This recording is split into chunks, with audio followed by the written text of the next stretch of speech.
মানুষের জিহ্বার স্বাদ মিটিয়ে প্রতিদিন অন্তত 2 মণ পেঁয়াজু বিক্রি করেন আব্দুল কুদ্দুস। এ পর্যন্ত মোটামুটি হাফ কেজি বড়া আমি নিজেই খাইছি। শুক্রবারে কমপক্ষে আমার বড়া 2 মণ যায়। কুদ্দুসের দোকানের এই মচমচে পেঁয়াজু খেতে অর্ডার করতে হবে একদিন আগে, তা না হলে আপনার ভাগ্যে নাও মিলতে পারে তার হাতে বানানো সুস্বাদু এই খাবারটি। এখানে আজকে আসছে, তাও আধা ঘন্টার উপরে হয়ে গেছে, বসে আছি, এখনো পাইনি। ইনশাল্লাহ বড়া খেয়ে তারপরে যাব। আমি সচরাচর পাবনাতে অনেক জায়গায় বড়া খেয়েছি, কিন্তু এরকম বড়া সুস্বাদু বড়া আমি খাইনি, যেরকম মচমচে এবং টাটকা। প্রায় 20 বছর যাবত একই স্থানে একইভাবে পেঁয়াজু বিক্রি করছেন আব্দুল কুদ্দুস। এখানে যে বড়া দূর দূরান্ত থেকে মানুষ আসে কেন, স্পেশালিটিটা কি, তা আমরা এসে দেখলাম যে আসলে অন্যান্য স্বাভাবিক বড়ার চাইতে সত্যিই একটু আলাদা, একটু না অনেকখানি আলাদা। আমার এই বড়া বাজার বয়স 20 বছর পার হয়েছে। 20 বছরের মধ্যে এ পর্যন্ত কোনো ব্যক্তি আমার সামনে বলতে পারে নাই যে আঙ্কেল যেমন শুনেছিলাম তেমন আসলে এই বড়ার মধ্যে পাই নাই। সবাই ভালো বলেছে। ধীরে ধীরে তার ব্যবসার প্রসার ঘটেছে,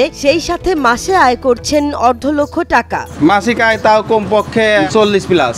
তাও এখানে অল্প অর্ডার না, কেউ 1 কেজি, কেউ 2 কেজি, কেউ হাফ কেজির নিচে আমি কাউকে অর্ডার দেওয়া দেখিনি। সবাই মিলে এসে এভাবে অর্ডার দিচ্ছেন, সিরিয়াল অনুযায়ী তিনি দিচ্ছেন, কাউকে তিনি আগে দেবেন স্বজন প্রীতি এরকমও করেন না।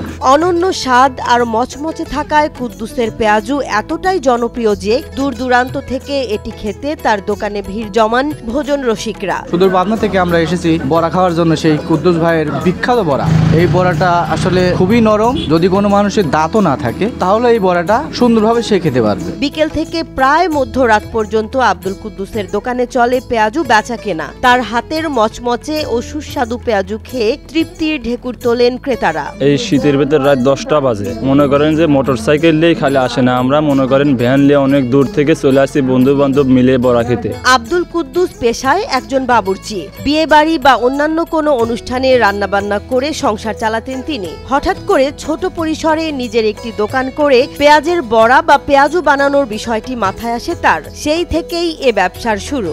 এই বড়ার মধ্যে আছে হচ্ছে প্রথমত হচ্ছে পেঁয়াজ, তারপর হচ্ছে ডাউল, তারপর হচ্ছে মরিচ লবণ, কোনটা কতটুকু সেটা হচ্ছে আমার রুচি। পাবনা সদর উপজেলার ভাড়ারা ইউনিয়নের ছোট্ট গ্রাম বক্সিপুরে আব্দুল কুদ্দুসের বাড়ি। বাড়ির পাশেই 2 রুমের আধা পাকা একটি ঘরেই চলে তার পেঁয়াজু বিক্রির ব্যবসা। এখানে বড়া খেতে হলে অবশ্যই 2-1 ঘন্টা সময় হাতে নিয়ে আসতে হবে, তা না হলে এসেই বড়া পাওয়া যাবে না। শুক্রবারে কমপক্ষে 70-80টা সিরিয়াল হয়, আর যারা খুব দ্রুত পায় কমপক্ষে 1 ঘন্টা তাদের থাকাই লাগে। আর আপনারা এটাও তো ভালো জানেন যে এরা তো আসলে হয়রানি না, ভালো জিনিস খেতে হলে অবশ্যই দেরি করাই লাগে। গ্রাহকের চাহিদা অনুযায়ী দৈনিক 10 কেজি থেকে 2 মণ পেঁয়াজু বিক্রি করেন তিনি। তবে তার দোকানের পেঁয়াজুর নির্ধারিত কোনো দাম নেই। পেঁয়াজু তৈরির উপকরণ, পেঁয়াজ, মরিচ এবং তেলের দাম বাড়ার সাথে সাথে পেঁয়াজুর দাম বাড়ে বা কমে। তেলটাও তিনি প্রতিদিনের তেল প্রতিদিন দিয়ে ভাজছেন, স্বাস্থ্যসম্মত আমার কাছে মনে হলো। আমরা শহরে বা অন্য জায়গায় আমরা 100 গ্রাম 200 গ্রাম করে বড়া কিনে খাই বা 1 পিস 2 পিস কিনে খাই। এখানে দেখি যে 1 কেজির নিচে কোনো কথা নেই বা হাফ কেজির নিচে কোনো কথা নেই। এখানে মানুষ কেজি কেজি বড়া